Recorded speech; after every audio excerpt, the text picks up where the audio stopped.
इस परम सत्य को अच्छी तरह समझ लो कि विश्व में केवल शरीर नाशवान है, किंतु आत्मा अविनाशी है। शरीर के मरने पर आत्मा नहीं मरती। आत्मा न कभी जन्म लेती है और न कभी मरती है। वो अजन्मा, नित्य, सनातन और पुरातन है, जो शरीर को मारने पर भी नहीं मारी जाती। न हन्यते हन्यमाने शरीरे।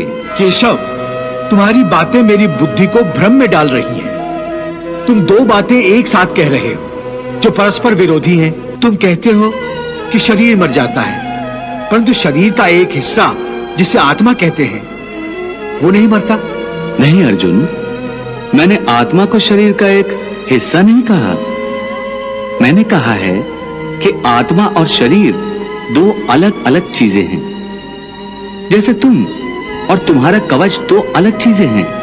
तुम्हारे कवच के दो टुकड़े हो जाएं, तो उसका यह अर्थ नहीं होता कि अर्जुन के दो टुकड़े हो गए।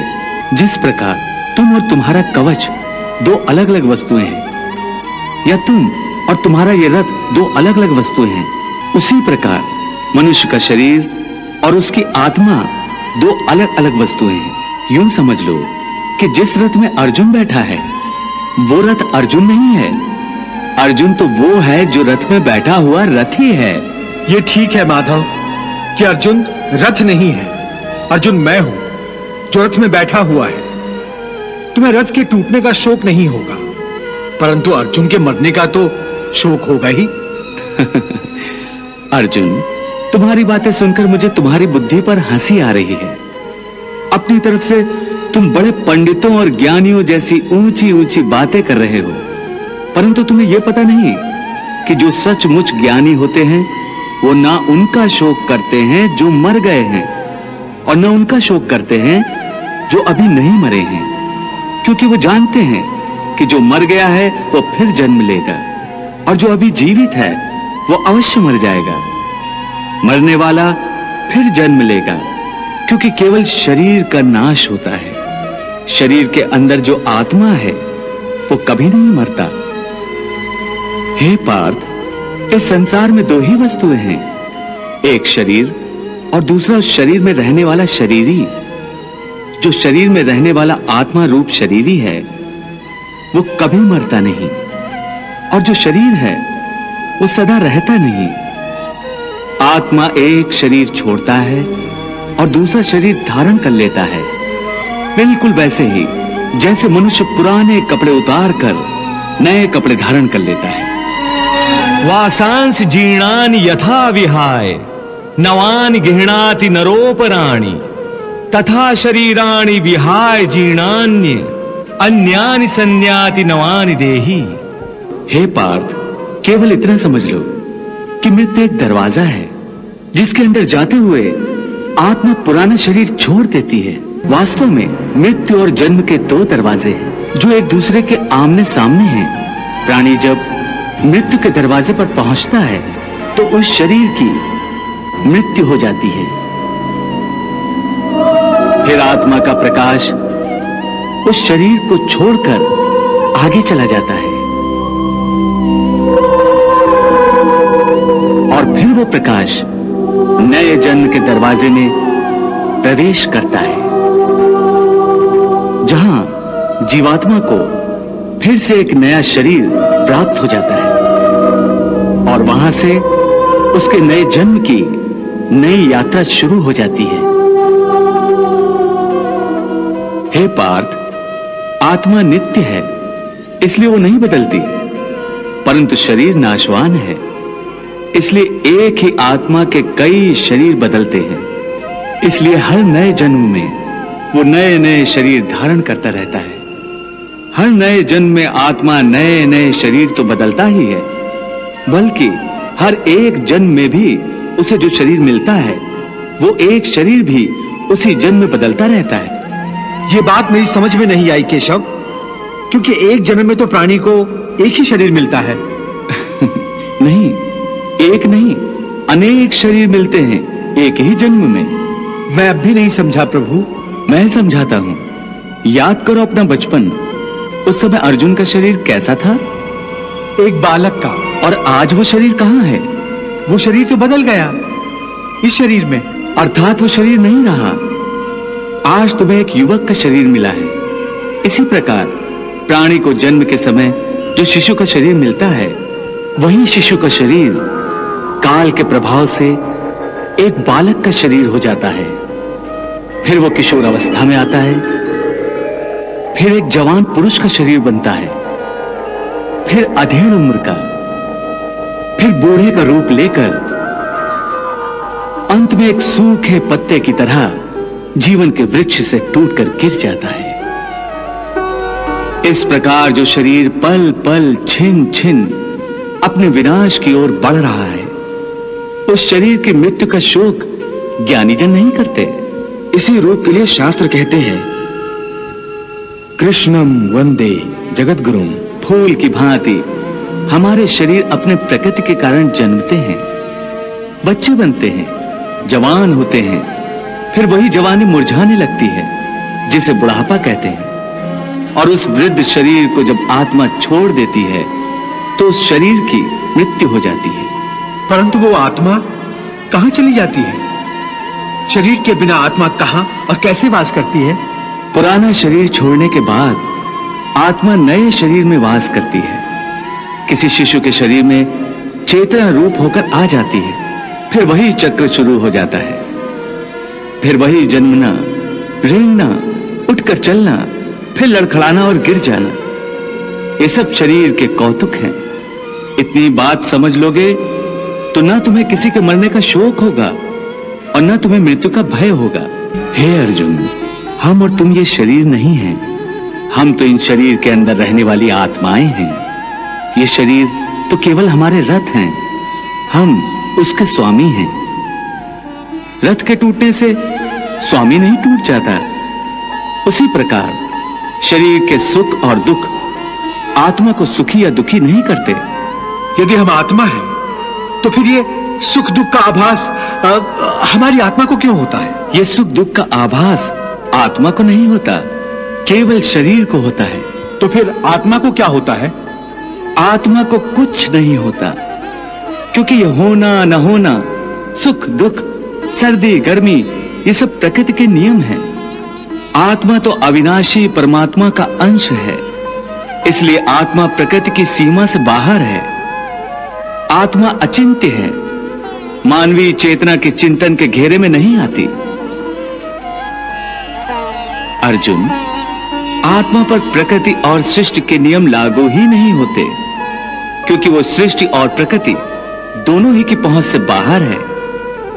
जैसे एक चिंगारी अग्नि का ही अंश होती है, वैसे ही आत्मा परमात्मा का ही अंश होता है। इसलिए वो नित्य, अजन्मा, सनातन और सर्वव्यापी है, स्थिर रहने वाला और अचल है। अच्छेद्यो अयम अदायो अयम अक्लेद्यो अशोष एव च नित्यः सर्वगता स्थाणुर अचलो अयम सनातनः। हे पार्थ, आत्मा को न कोई शस्त्र काट सकता है, न उसे अग्नि जला सकती है, इसको जल नहीं गला सकता, न इसे वायु ही सुखा सकती है।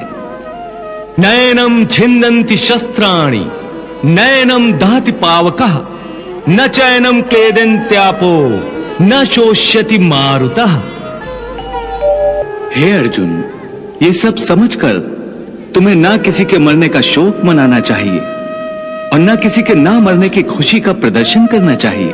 हे केशव, ये सब मानकर भी कि आत्मा नित्य, सनातन और अजन्मा है, उसे शस्त्र नहीं काट सकते, आग नहीं जला सकती, फिर भी प्राणी की आत्मा को दुख सुख, शोक खुशी, मान अपमान, पीड़ा और आनंद का एहसास क्यों होता है?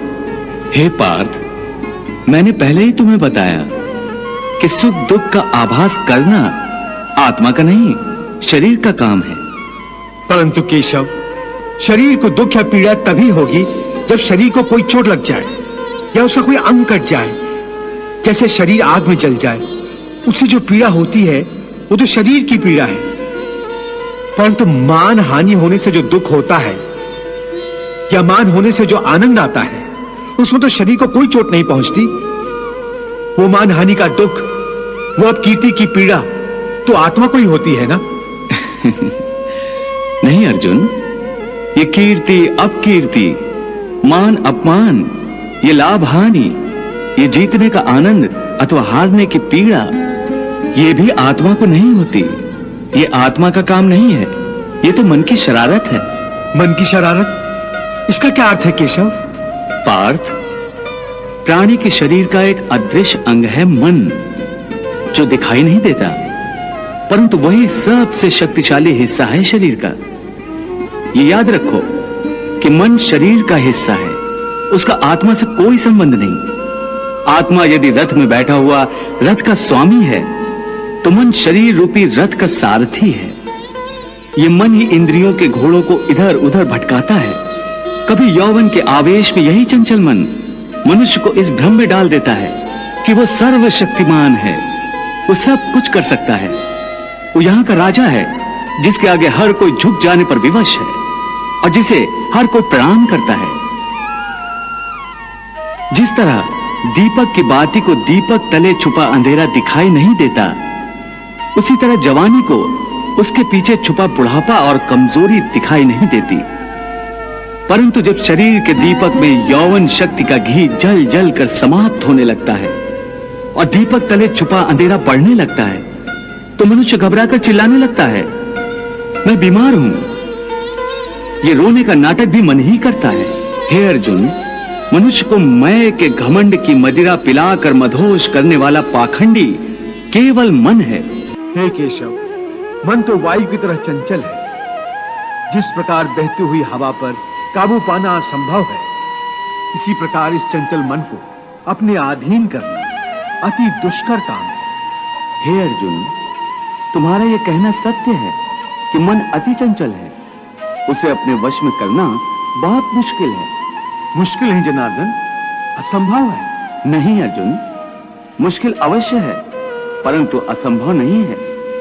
तुम्हारा कहना है कि मन को वश में करने का कोई तरीका, कोई साधन भी है? अवश्य है। क्या है वो तरीका? हे अर्जुन, मनुष्य को मैं के घमंड की मदिरा पिलाकर मधोश करने वाला पाखंडी केवल मन है। उसके हाथों में मोह माया का जाल है, जिसे वो मनुष्य की कामनाओं पर डालता रहता है और उसे अपने वश में करता रहता है। ये मन शरीर से भी मोह करता है, अपनी खुशियों से भी मोह करता है और अपने दुखों से भी। खुशियों में खुशियों से भरे गीत गाता है, तो दुख में दुख भरे गीत गुनगुनाता है। अपने दुख में दूसरों को शामिल करके उसे खुशी होती है। किसी भी प्राणी को उसका मन जीवन के अंत तक अपने जाल से निकलने नहीं देता। रस्सी में बांधकर उसे तरह तरह के नाच नचवाता रहता है। वो जीव को इतनी फुर्सत भी नहीं देता कि वो अपने अंतर में झांक कर अपनी आत्मा को पहचाने और आत्मा के अंदर जिस परमात्मा का प्रकाश है, उस परमात्मा का साक्षात्कार करे।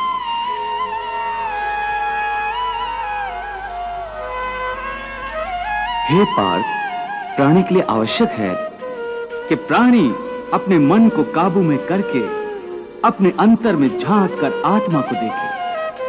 तब उस आत्मा के अंदर उसे परमात्मा का प्रकाश स्पष्ट दिखाई देगा। उसी को परमात्मा का साक्षात्कार कहते हैं।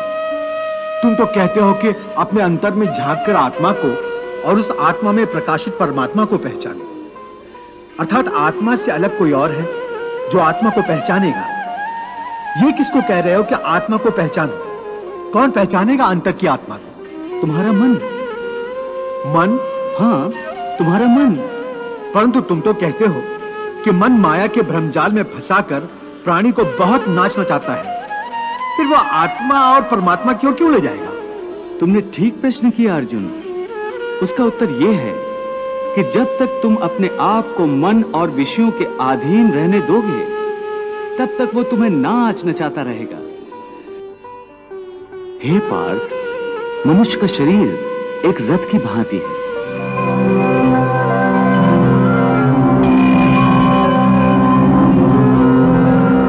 उस रथ के जो घोड़े हैं उन्हें मनुष्य की इंद्रियां समझो, जैसे आंख, नाक,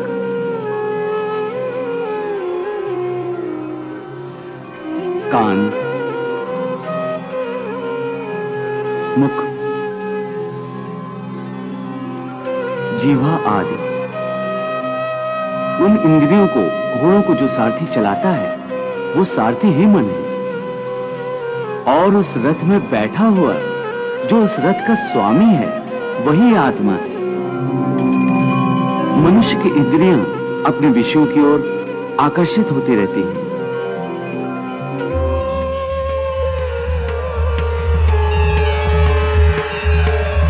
और उसका मन इंद्रियों को उनके विषयों की ओर ही दौड़ाता रहता है।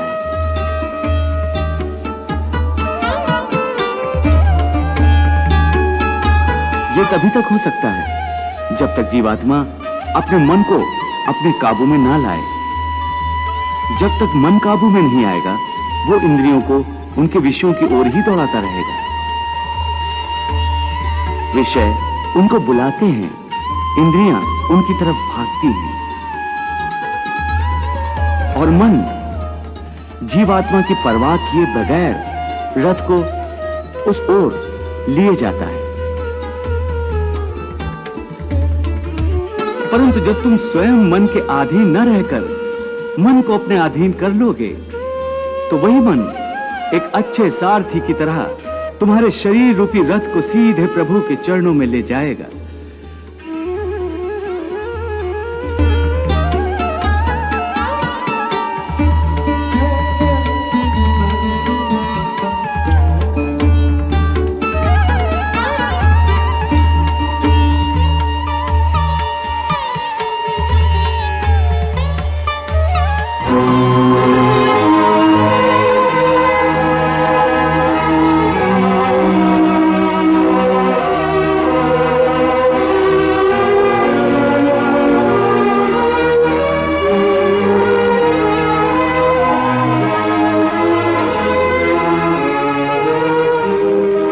इसीलिए मैंने कहा था कि मनेव मनुष्यानाम कारण बंधन मोक्षेय, अर्थात यदि मन तुम्हारा स्वामी है और तुम उसके अधीन हो तो वो तुम्हें माया के बंधन में जकड़ता रहेगा, और जब तुम मन पर काबू पालोगे और उसके स्वामी हो जाओगे तो वही मन तुम्हें मोक्ष के द्वार तक ले जाएगा। हे मधुसूदन, ये कहना तो बहुत आसान है कि तुम मन पर काबू पा लो, मन के स्वामी बन जाओ, परंतु यही तो सबसे दुष्कर कार्य है। हे केशव, मन तो वायु की तरह चंचल है। जिस प्रकार बहती हुई हवा पर काबू पाना असंभव है, इसी प्रकार इस चंचल मन को अपने अधीन करना अति दुष्कर काम है। हे अर्जुन, तुम्हारा यह कहना सत्य है कि मन अति चंचल है, उसे अपने वश में करना बहुत मुश्किल है। मुश्किल है जनार्दन, असंभव है। नहीं अर्जुन, मुश्किल अवश्य है परंतु असंभव नहीं है। तुम्हारा कहना है कि मन को वश में करने का कोई तरीका, कोई साधन भी है? अवश्य है। क्या है वो तरीका? असंशयम महाबाहो मनो दुर्निग्रहम चलम अभ्यासेन तु कौन्ते वैराग्येण च गृह्यते। अर्थात मन को वश में करने के लिए उस पर दो तलवारों से प्रहार करना पड़ता है। एक तलवार अभ्यास की है और दूसरी तलवार है वैराग्य की। अभ्यास और वैराग्य? हाँ, अभ्यास और वैराग्य। देखो अर्जुन, अभ्यास का अर्थ है निरंतर अभ्यास। मन को एक काम पर लगा दो, वो वहां से भागेगा, उसे पकड़ कर लाओ, वो फिर भागेगा, उसे फिर पकड़ो। ऐसा बार बार करना पड़ेगा। जैसे घोड़े का नवजात शिशु एक क्षण के लिए भी स्थिर नहीं रहता, क्षण क्षण में इधर उधर फुदकता रहता है।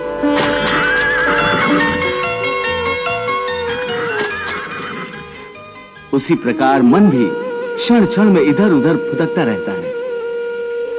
एक चंचल घोड़े की तरह मन भी बड़ा चंचल होता है,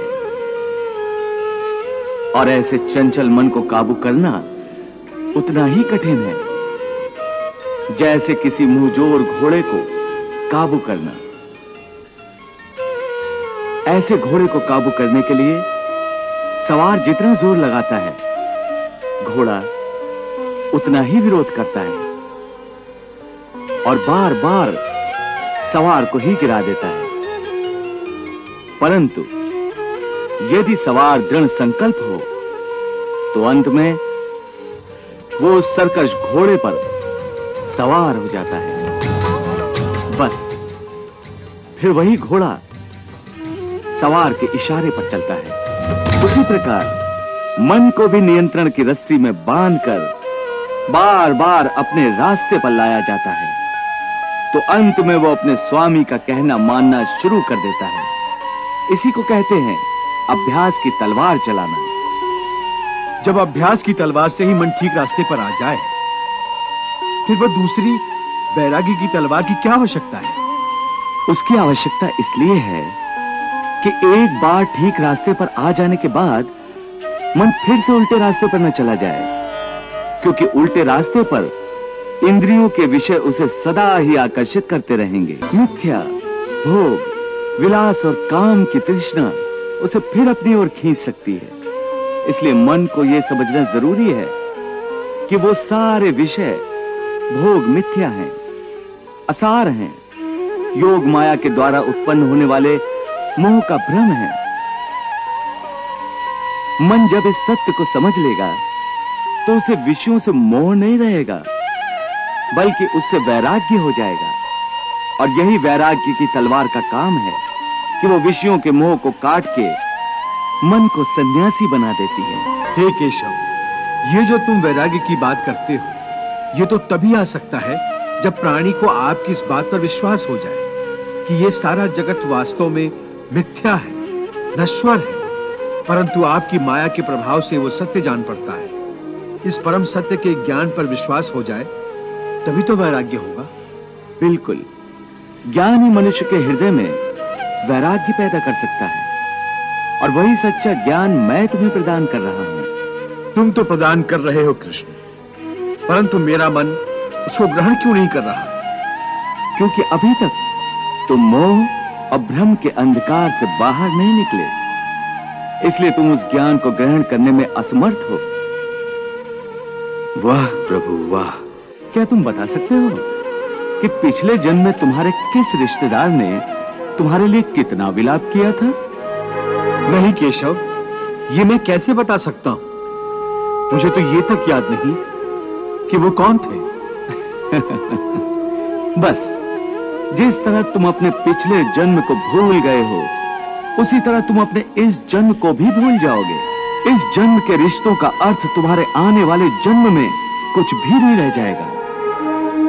आज अभिमन्यु को तुम अपना पुत्र समझ रहे हो सकता है पिछले जन्म में वो तुम्हारा पिता रहा हो,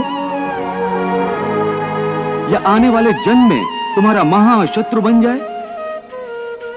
आज तुम जिनको अपना रिश्तेदार समझ रहे हो, जिन्हें आदरणीय समझ रहे हो, और इसी कारण उनकी हत्या करने से संकोच कर रहे हो सकता है उन्हीं में से किसी ने तुम्हारे किसी पिछले जन्म में तुम्हारी हत्या की हो। मैं तुम्हें समझा रहा हूं कि केवल शरीर मरते हैं, आत्मा नहीं मरती। इसलिए तुम शरीर का मोह त्याग दो, उनकी मृत्यु का शोक त्याग दो, परंतु तुम्हारा मन उस सत्य को मानना नहीं चाहता। तुम ठीक कहते हो केशव, मैं तुम्हारी बात समझता तो हूं, परंतु मेरा मन उसे ग्रहण क्यों नहीं कर रहा? इसका कारण क्या है? इसका कारण है वो जंजीर जो तुम्हारे मन ने अपने ही गिर्द लपेट रखी है। कौन सी जंजीर? रिश्तेदारी की जंजीर, ये नातेदारी का मोह कि ये मेरा भाई है, ये मेरा मामा है, ये मेरा ससुर है, ये पितामह है।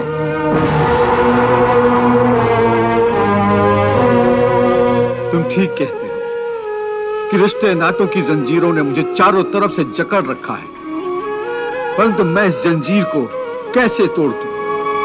मैंने मान लिया कि ये सारे शरीर नाशवान हैं, परंतु इनके साथ जो मेरे रिश्ते हैं वो तो नाशवान नहीं है, वो तो सच्चे हैं।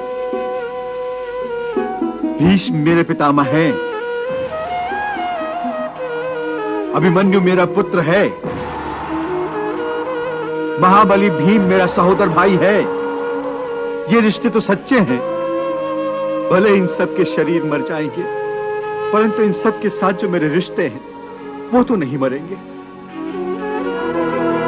जैसे आज मेरे पिता महाराज पांडु का शरीर नहीं है, परंतु मेरे पिता आज भी महाराज पांडु हैं। पिता पुत्र का तो वो पवित्र रिश्ता समाप्त नहीं हुआ। इन रिश्तों की पवित्रता पर मैं कैसे प्रहार करूं? शरीर को भूल जाओ, परंतु अपने दादा के रिश्ते पर तीर कैसे चलाऊं? अपने भाई के नाते पर तलवार कैसे उठाऊं? अर्जुन, ये रिश्ते, ये नाते सब इस जन्म के हैं। इस जन्म से पहले या इस जन्म के पश्चात इन रिश्तों का कोई अस्तित्व नहीं रहता। ये काका, मामा, भाई, पुत्र, पितामह पिछले जन्म में कहां थे? तुम्हारे क्या लगते थे? और अगले जन्म में ये क्या होंगे? कहां होंगे? इसका उत्तर है तुम्हारे पास? नहीं केशव, इसीलिए कहता हूं कि जब शरीर नाशवान है तो ये रिश्ते भी नाशवान हैं, क्योंकि ये सब नाते शरीर के हैं। और ये जो तुमने अपने पिता का उदाहरण दिया कि उनका तुम्हारा पिता पुत्र का नाता तो समाप्त नहीं हुआ, तो ये भी तुम्हारा भ्रम है, अज्ञान है। केवल तुम्हारे मन में अभी तक वो रिश्ता जीवित है, क्योंकि तुम अभी तक उसी जन्म में हो। परंतु तुम्हारे पिताश्री इस समय जिस योनि में भी होंगे, उनके लिए वो रिश्ता समाप्त हो चुका है। पिता की बात छोड़ो, अपनी बात करो। पिछले जन्म में जब तुम्हारी मृत्यु हुई होगी, उस समय तुम्हारे सब संबंधी रिश्तेदार रोए होंगे। तुम्हारी पत्नी ने, तुम्हारे पुत्रों ने बहुत विलाप किया होगा, परंतु आज इस जन्म में तुम्हें याद भी नहीं कि किसने तुम्हारी मृत्यु पर विलाप किया था। आज तुम्हारे लिए उनका या उनके रोने धोने का कोई मोल नहीं। इसलिए समझा रहा हूं कि ना किसी के मरने का शोक करो, ना किसी के साथ नाता टूटने का दुख मानो। वैसे भी मेरी माया इतनी प्रबल है अर्जुन, कि जिन्हें तू समझता है कि तेरी मृत्यु के बाद शोक करेंगे, सारा जीवन रोते रहेंगे, वो भी असत्य है। मेरी माया के प्रभाव से थोड़े ही दिनों के बाद उन रोने वालों को तू फिर हंसता खेलता देखेगा। मित्र 4 दिन रोता है, भाई 10 दिन रोता है, पत्नी उससे अधिक रोती है, माता सबसे अधिक समय तक रोती है, परंतु सबके आंसू धीरे धीरे सूख जाते हैं और उन आंखों में फिर से नए नए सपनों की रोशनी चमकने लगती है। क्या तुम बता सकते हो कि पिछले जन्म में तुम्हारे किस रिश्तेदार ने तुम्हारे लिए कितना विलाप किया था? नहीं केशव, ये मैं कैसे बता सकता हूं? मुझे तो ये तक याद नहीं कि वो कौन थे। बस जिस तरह तुम अपने पिछले जन्म को भूल गए हो, उसी तरह तुम अपने इस जन्म को भी भूल जाओगे। इस जन्म के रिश्तों का अर्थ तुम्हारे आने वाले जन्म में कुछ भी नहीं रह जाएगा। आज अभिमन्यु को तुम अपना पुत्र समझ रहे हो सकता है पिछले जन्म में वो तुम्हारा पिता रहा हो, या आने वाले जन्म में तुम्हारा महाशत्रु बन जाए। आज तुम जिनको अपना रिश्तेदार समझ रहे हो, जिन्हें आदरणीय समझ रहे हो, और इसी कारण उनकी हत्या करने से संकोच कर रहे हो सकता है उन्हीं में से किसी ने तुम्हारे किसी पिछले जन्म में तुम्हारी हत्या की हो, या तुम्हें अगले जन्म में उनकी हत्या कर दो। हे अर्जुन, ये रिश्ते शरीर के जन्म के साथ पैदा होते हैं और शरीर की मृत्यु के साथ मर जाते हैं। इसलिए इन रिश्ते नातों के चक्रव्यूह से बाहर आ जाओ। आत्मा अमर है, इस अमर सत्य को पहचानो। रिश्ते तो बदलते रहते हैं। हे अर्जुन, इसलिए तुम्हें न रिश्तों से मोह करना चाहिए, न रिश्तों के टूटने का शोक करना चाहिए। यही सांख्य योग का ज्ञान है कि मनुष्य को एक सन्यासी की भांति सोचना चाहिए कि ये सब रिश्ते नाते मोह को उत्पन्न करते हैं, और मोह इन रिश्तों को इतनी जोर से पकड़ लेता है जैसे एक लोभी पुरुष नदी में डूबते हुए भी धन की गठरी को नहीं छोड़ता।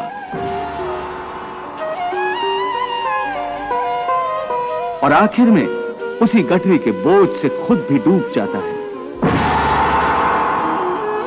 इसलिए अपने मन को सन्यासी बनाओ और इस मोह के बंधनों को छोड़ो, और इस बात पर ध्यान दो कि इस समय तुम्हारा कर्तव्य क्या है, तुम्हारा धर्म क्या है, और उसी के अनुसार कर्म करो। तो धर्म को निभाते हुए मनुष्य कर्म तो करेगा ही, और कर्म करेगा तो सन्यास को कैसे निभाएगा? देवी, यदि आप समझती हैं कि सन्यासी होने के बाद कर्म छूट जाता है, तो आपने भगवान श्री कृष्ण के उपदेश को समझा ही नहीं। हाँ प्रभु, बात स्पष्ट रूप से मेरी समझ में नहीं आ रही है, इसीलिए मैं आपसे समझना चाहती हूँ। देवी, ऐसा नहीं है जैसा आप समझ रही हैं। संसार में जीने के लिए हर प्राणी को कुछ न कुछ कर्म तो करना ही पड़ता है, जो उसके लिए अनिवार्य है, आवश्यक है। जैसे पेट की भूख मिटाना हर जीव के लिए अति आवश्यक है, यहां तक कि अपने पेट की आग बुझाने के लिए सन्यासी भी भिक्षा मांगकर गुजारा करता है। अर्थात ये कि कोई भी कर्म से मुक्त नहीं हो सकता। परंतु यदि भगवान श्री कृष्ण की शिक्षा को समझ ले, तो मनुष्य कर्म करते हुए भी कर्म से मुक्त हो सकता है। प्रभु, कर्म करते हुए कर्म से कोई कैसे मुक्त हो सकता है? जैसे स्वयं भगवान श्री कृष्ण। हाँ देवी, मानव अवतार में भगवान श्री कृष्ण का जीवन और आचरण समस्त मानव जाति के लिए संसार में रहते हुए सन्यासी होने का एक उत्तम उदाहरण है। उन्होंने संसार में रहते हुए धर्म समझकर कर्म किया, जय पराजय अथवा फल की चिंता कभी नहीं की। इसलिए जब आवश्यक हुआ युद्ध भी किया, कभी हारे कभी जीते, परंतु उनके चेहरे पर वही मुस्कान और उनके हृदय में वही शांति रही। वो चाहते तो विजय श्री की माला हर बार उनके गले में होती। उन्होंने कर्म करते हुए भी लाभ हानि या उसके परिणाम की चिंता कभी नहीं की, और अपने कर्तव्य पथ से कभी नहीं हटे। संसारी रिश्ते से कंस उनका मामा था, परंतु धर्म की रक्षा के लिए उन्होंने उसका संहार करने से भी मुंह नहीं मोड़ा। सो देवी, भगवान श्री कृष्ण अर्जुन को इसलिए ये उपदेश दे रहे हैं कि तेरा धर्म युद्ध करना है, परंतु यदि तू इस भावनाओं की नदी में बहता रहा और मन को अपने वश में ना कर सका, तो तू अपने धर्म का पालन नहीं कर सकेगा। इसलिए मन को सन्यासी बना और अपने क्षत्रिय धर्म का पालन कर। हे केशव, एक तरफ तुम सन्यास की बात करते हो, सन्यासी की भांति सब नाते रिश्तों के बंधन को तोड़ने को कह रहे हो, और दूसरी ओर मुझे कर्म करने को कह रहे हो। ये दोनों बातें विरोधी हैं। तुम जानते हो कि मनुष्य जब कोई कर्म करता है तो उस कर्म का कोई कारण होता है, कोई प्रेरक होता है जिसकी प्रेरणा से मनुष्य कर्म करता है। कोई भावना तो होती है जिस भावना की पूर्ति के लिए मनुष्य अच्छा बुरा कोई भी कर्म करता है। अर्थात कर्म की जड़ में एक भावना होती है और भावना की जड़ में कोई ना कोई रिश्ता होता है, क्योंकि किसी न किसी रिश्ते की जड़ से ही तो भावना पैदा होती है। इसलिए यदि मनुष्य सारे रिश्ते तोड़ देगा, अपनी भावना को त्याग देगा, तो फिर वो कर्म किसके लिए करेगा? अपने धर्म के लिए। धर्म के लिए? हाँ, अपने धर्म के लिए। अर्थात धर्म के लिए भावना की आवश्यकता नहीं होती। नहीं, धर्म के लिए भावना की नहीं, बल्कि अपने कर्तव्य के ज्ञान की आवश्यकता है। वाह प्रभु वाह। धर्म के लिए भावना की नहीं, बल्कि अपने कर्तव्य के ज्ञान की आवश्यकता है। इस बात की आवश्यकता होती है कि मनुष्य समझ ले कि उस परिस्थिति में उसका कर्तव्य क्या है। भावना तो कई बार कर्तव्य के रास्ते में आ जाती है, मनुष्य को कमजोर कर देती है। जैसे इस समय तुम्हारी भावनाओं के कारण तुम्हारे मन में जो मोह उत्पन्न हो गया है, वो तुम्हें कर्तव्य के रास्ते से भटका रहा है। इसलिए शास्त्र कहता है कि कर्तव्य भावना से ऊंचा है। अभी तुमने बड़े ज्ञानियों जैसे तर्क किए कि कर्म के लिए कोई प्रेरणा होनी चाहिए और प्रेरणा के लिए कोई भावना आवश्यक है। ये सारे तर्क मोहजनित है। रिश्ते नातों के मोह ने तुम्हारी बुद्धि को धूमिल कर दिया है, इसलिए तुम्हें सत्य दिखाई नहीं दे रहा। हे केशव, तुम जानते हो कि मनुष्य जब कोई कर्म करता है तो उस कर्म का कोई कारण होता है, कोई प्रेरक होता है जिसकी प्रेरणा से मनुष्य कर्म करता है। कोई भावना तो होती है जिस भावना की पूर्ति के लिए मनुष्य अच्छा बुरा कोई भी कर्म करता है। अर्थात कर्म की जड़ में एक भावना होती है और भावना की जड़ में कोई ना कोई रिश्ता होता है, क्योंकि किसी संबंध किसी रिश्ते के बगैर तो भावना पैदा नहीं हो सकती। अर्जुन, तुम ठीक कह रहे हो। संबंधों और रिश्तों से ही भावनाओं का स्रोत फूटता है, परंतु भावनाओं की ये नदी जल्दी सूख जाती है, बिल्कुल ऐसे जैसे आग में पानी की बूंद तुरंत ही लुप्त हो जाती है। मरने वाले की चिता के ठंडे होने से पहले ही रिश्तेदारों की आंखों के आंसू भी सूख जाते हैं। कोई 2 घड़ी आंसू बहाता है, कोई 2 दिन। बहुत रोती है तो मां, वो भी चंद दिनों में फिर संसार की माया में फंसकर अपने दूसरे कर्म में लग जाती है। हे केशव, एक ओर तो तुम मुझे ये सिखा रहे हो कि ये रिश्ते नाते सब चंद दिनों का दिखावा है, और दूसरी ओर अभी अभी तुमने ये कहा कि संबंधों और रिश्तों से ही भावनाओं का स्रोत फूटता है। कहा था ना? हाँ, और मैंने ये कहा था कि कर्म करने के लिए किसी न किसी भावना का होना जरूरी है, और भावना के लिए रिश्ते नातों की आवश्यकता है, क्योंकि किसी न किसी रिश्ते की जड़ से ही तो भावना पैदा होती है। इसलिए यदि मनुष्य सारे रिश्ते तोड़ देगा, अपनी भावना को त्याग देगा, तो फिर वो कर्म किसके लिए करेगा? अपने धर्म के लिए। धर्म के लिए? हाँ, अपने धर्म के लिए। अर्थात धर्म के लिए भावना की आवश्यकता नहीं होती।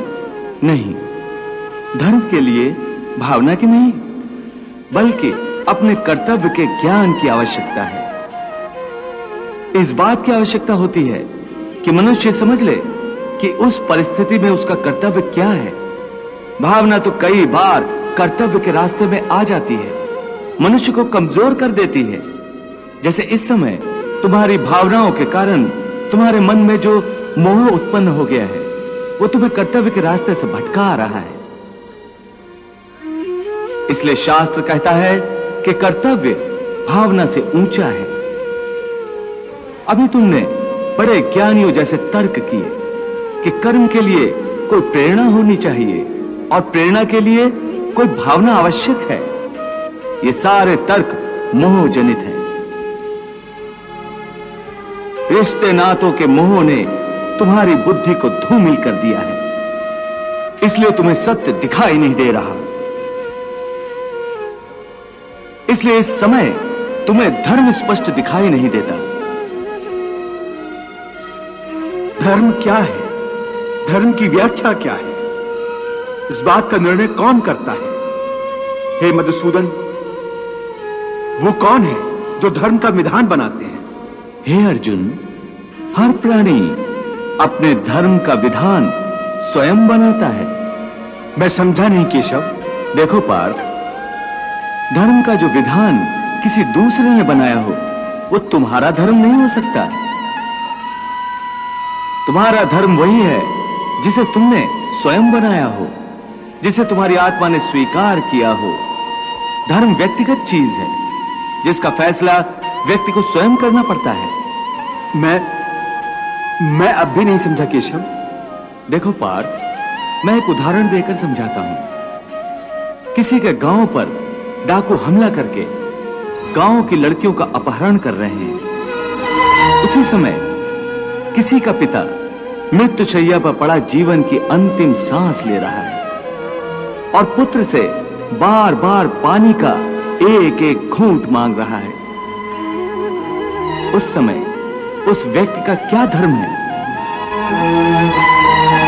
वो मरते हुए पिता के कंठ में अंतिम समय गंगा जल की बूंद बूंद टपकाता हुआ अपने पुत्र धर्म का पालन करे, या उसके गांव की लड़कियों पर जो संकट आ गया है उनकी रक्षा के लिए तलवार उठाकर उन डाकुओं का मुकाबला करे और आवश्यक हो तो जान भी देकर अपने गांव की इज्जत बचाए।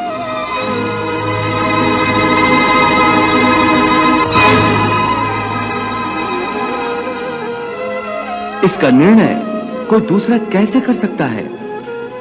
इसको धर्म का दोराहा या धर्म संकट भी कहते हैं। ऐसी परिस्थिति में वो व्यक्ति क्या करे? उसका फैसला कोई बाहर वाला नहीं कर सकता। यह निर्णय उसी को लेना होता है कि उस समय उसका प्रथम धर्म क्या है। उस समय उसकी आत्मा जो आवाज दे वही उसका धर्म है। इसलिए हे अर्जुन, हर प्राणी का धर्म व्यक्तिगत होता है। हे अर्जुन, तुम शिष्य बनकर मेरी शरण में आए हो, इसलिए यहां तक मैंने तुम्हें ज्ञान योग अथवा सांख्य योग की शिक्षा दी है। अब मैं तुम्हें कर्म योग के विषय में वो गूढ़ विधि बताऊंगा जिसके द्वारा तू कर्म करता हुआ भी कर्म के बंधनों से मुक्त रहेगा। सुख दुखे समे कृत्वा लाभा लाभो जया जयो ततो युद्धाय युजस्व नैवम पापम अवाप्स्यसि। हे पार्थ, मैंने यहां तक जीवन मृत्यु की वास्तविकता बताई है कि केवल शरीर ही नश्वर है, आत्मा अनंत और अनश्वर है जो शरीर के मारे जाने पर भी नहीं मरती है। न जायते म्रियते वा कदाचिन नायं भूत्वा भविता वा न भूयः अजो नित्यः शाश्वतो अयं पुराणो न हन्यते हन्यमाने शरीरे। जो इस आत्मा को मरने वाला समझता है या जो इसे मारने वाला समझता है वो दोनों ही अज्ञानी है, क्योंकि आत्मा न तो किसी को मारता है और न किसी के द्वारा मारा जा सकता है। इसलिए किसी के मरने या मारने का शोक किए बिना तू अपना कर्तव्य कर। तेरा धर्म युद्ध करना है, तू अपना धर्म समझकर युद्ध कर। हे मधुसूदन, तुम बार बार इस बात पर जोर दे रहे हो कि मन पर पूरी तरह काबू पा लो तो मुक्ति के द्वार खुल जाएंगे, परंतु मन को वश में करने का कोई सरल साधन भी है? साधन तो अवश्य है, सरल भी है, परंतु बड़ा दुष्कर भी है। सरल भी, दुष्कर भी, इसका क्या अर्थ है केशव?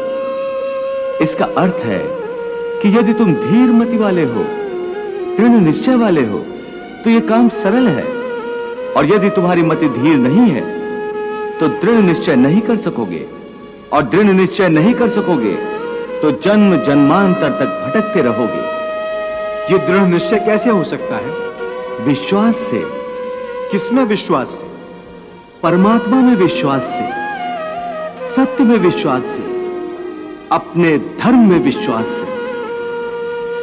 जब अपने धर्म अर्थात कर्तव्य को जान लोगे तो फिर दृढ़ निश्चय होकर अपने धर्म पथ पर, अपने कर्तव्य पथ पर आगे बढ़ोगे। फिर तुम सुख दुख, हानि लाभ, जय पराजय को एक जैसा ही समझकर अपने पथ से डगमगाओगे नहीं। हे अर्जुन, तुम शिष्य बनकर मेरी शरण में आए हो, इसलिए यहां तक मैंने तुम्हें ज्ञान योग अथवा सांख्य योग की शिक्षा दी है।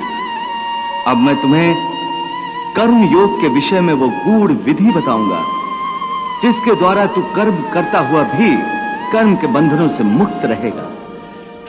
सुख दुखे समे कृत्वा लाभा लाभो जया जयो ततो युद्धाय युजस्व नैवम पापम अवाप्स्यसि। इस प्रकार सुख दुख, लाभ हानि, जय पराजय अथवा हार जीत को एक समान समझकर केवल इसलिए युद्ध करो क्योंकि इस समय युद्ध करना तेरा कर्तव्य है। और यदि इस मानसिक वृत्ति से इसे अपना धर्म समझकर युद्ध करोगे तो तुम्हें उसका पाप नहीं लगेगा। ये क्या कह रहे हो केशव कि युद्ध करके पाप नहीं लगेगा? युद्ध में तो इतनी हिंसा होगी, लाखों प्राणियों की हत्या होगी, फिर मनुष्य उसके पाप से कैसे बचेगा? यदि कोई भी कार्य निष्काम कर्म योग की रीत से किया जाए तो ना उसका पाप लगता है और ना उसका पुण्य मिलता है। निष्काम कर्मयोग? हां, निष्काम कर्म योग। ये कौन सा योग है माधव जो मनुष्य को पाप और पुण्य दोनों से मुक्त कर देता है? ये एक गूढ़ विद्या है पार्थ। जो इसके रहस्य को समझ लेता है वो इस संसार में रहते हुए भी, संसार के सारे कर्म करता हुआ भी कर्म फल के बंधन से मुक्त रहता है। ये बड़ी अनोखी बात कर रहे हो केशव। मेरी बुद्धि अभी तक इसको ग्रहण नहीं कर रही, क्योंकि तुम्हारी बुद्धि पर अभी तक आसक्ति का पर्दा पड़ा हुआ है।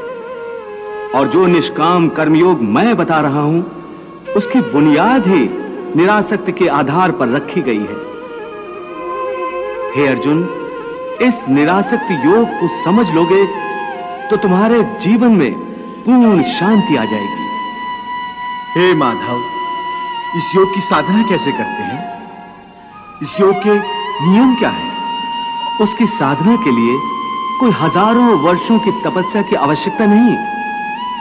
इसकी साधना तो एक ही क्षण में हो जाती है। एक ही क्षण में? हां, एक ही क्षण में। जिस क्षण में प्राणी अपने मन का रवैया बदल लेता है वही क्षण। परंतु हे केशव, कोई भी मनुष्य एक ही क्षण में आसक्ति को कैसे छोड़ सकता है? जब वो कर्म करता है तो उसके फल की आसक्ति तो उसे कर्म का हिस्सा होती है, जिसके अंतर्गत फल पाने की इच्छा से ही कर्म करता है। हे अर्जुन, बस यहीं से निष्काम कर्मयोग की साधना शुरू होती है। अर्थात तुमने कहा कि प्राणी फल पाने की इच्छा से ही कर्म करता है, परंतु निष्काम कर्मयोग यह सिखाता है कि फल पाने की इच्छा से नहीं, बल्कि अपना कर्तव्य पूरा करने के लिए, अपने धर्म का पालन करने के लिए कर्म करो। फल पर भरोसा रखकर कर्म मत करो, क्योंकि फल पाना तुम्हारे हाथ में नहीं, तुम्हारे अधिकार में केवल कर्म करना ही है।